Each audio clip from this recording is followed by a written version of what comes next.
إن المملكة العربية السعودية التي أثبتت قدرتها على الحسم والحزم إن المملكة العربية السعودية التي أثبتت قدرتها على الحسم والحزم ونصرة الأشقاء لن تألو جهدا في سبيل مساعدة الشعب السوري على تحقيق تطلعاته وطموحاته في الحرية والكرامة، وبما يحافظ على وحدة سوريا وسلامة أراضيها وحقوق أبنائها بمختلف فئاتهم وطوائفهم ومعتقداتهم.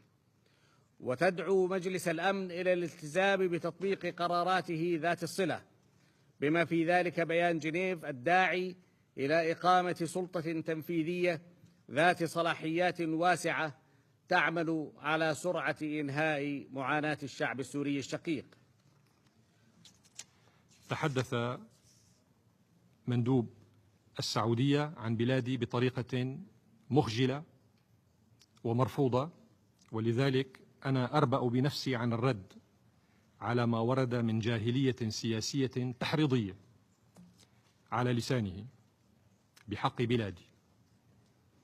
ويبدو أنه قد نسي أن البند قيد النقاش هو الصراع العربي الإسرائيلي والقضية الفلسطينية، فأضاع البوصلة وخدم إسرائيل وحماتها من حيث يدري أو لا يدري. السعودية والصهيونية هما جذر الإرهاب والتعصب وثقافة الكراهية في العالم. ثقافة داعش من قطع للرؤوس هي ثقافة جاهلية أساسا، وهابية تكفيرية، مصدرها سعودي. لقد زرعت السياسات السعودية ثقافة سفك الدماء الطائفي في المنطقة، وستدفع ثمن سياساتها الخاطئة تلك.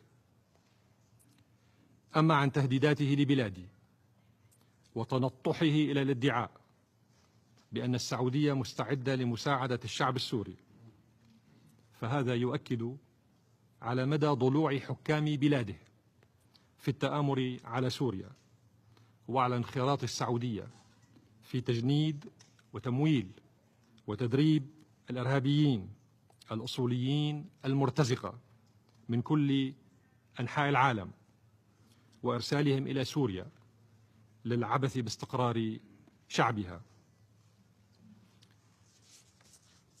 إن السعودية كانت وما زالت بؤرة لثقافة الكراهية والطائفية، وهي بذلك تماثل ثقافة إسرائيل الصهيونية. وإذا كان لدى السفير السعودي فعلا صلاحية أن يهدد بلادي بما قال، فإنني أضعه أمام الامتحان أمامكم جميعا. فلترنا السعودية ماذا تستطيع أن تفعل ضد بلادي، وعندها سنقطع اليد التي ستمتد إلى سوريا، وسنعاقب السعودية بما تستحق. شكرا سيد الرئيس. أشكر مندوب الجمهورية العربية السورية على بيانه. أعطي الكلمة الآن إلى مندوب غواتيمالا، تفضل.